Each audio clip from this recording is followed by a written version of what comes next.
Man, was this past Friday's episode of SmackDown an absolute banger. The show kicked off big with John Cena, the greatest of all time, coming out there to cut the promo. And you'll never guess who interrupted him.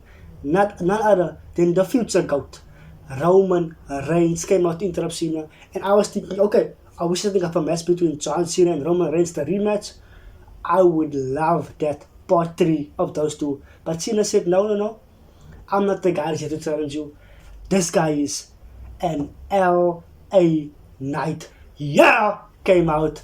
And he came out, and I'm telling you right now, when LA Knight stood in the same ring with Roman Reigns, my immediate thought was, he feels massive. He feels like a big star. He feels on Roman Reigns' level. So yeah, I'm pretty hyped on that. Roman Reigns, LA Knight.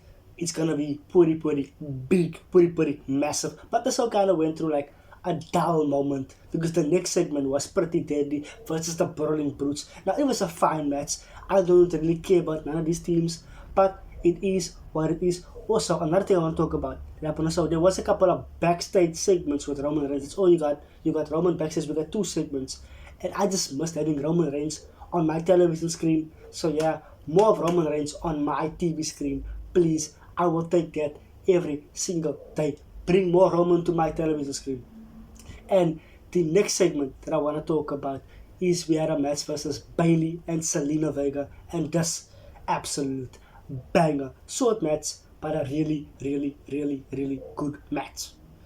Also, another segment I want to talk about, pretty big segment. Triple H came out and he was like, Adam Pearce, you've been general manager for Raw, SmackDown, NXT 2.0, 205 Live. He's been general manager of everything. I think it's time we need a break. And Triple H, I'm pretty sure he needs a break too. Triple H introduced the new manager of Friday Night SmackDown, Nick Aldis. Don't know much about the guy. I heard he was like in the NWO, whatever that promotion is called. But good for him, good for you. Has anyone looked at this all-in card and looked at the massive number of tickets sold, which is over 81,000 by the way? And you crazy son of a bitch, you did. Thought, why doesn't this feel like the biggest deal in wrestling ever? AEW are promoting it as they are calling it the biggest wrestling event ever, but is it truly the biggest wrestling event ever? And before all you AEW diehards click off this video, no, I do not hate AEW. I do not even understand the hate of AEW. If you are a wrestling fan, you would want an AEW to exist. So let's leave it out there. And if you are someone who hates AEW and just despises everything AEW does, Stop it. Get some help. First of all, you need to really check yourself and see why do you care so much about a wrestling promotion's failure. But let's talk about All In, an event that is, at the surface of it, groundbreaking to professional wrestling. Tell me when I'm telling lies!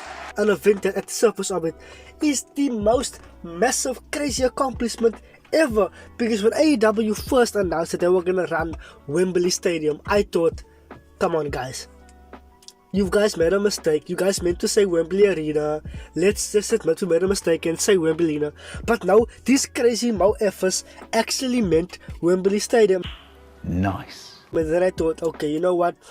They could sell 40,000, put them all on one side of the stadium, just from that side, and we never have to know how empty the other side is. If they could sell 40,000, it's a win.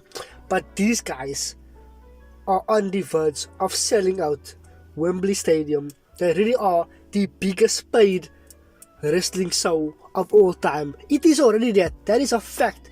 Now, putting all that to the side, the build to this pay-per-view has left some fans wanting more. Myself included, let me talk about my main problems with the show is, this show feels like a house show. At some points, you see it is a massive event, but it feels like a house show. What do you mean by that? My second problem is, it feels like it is building to all out a week later.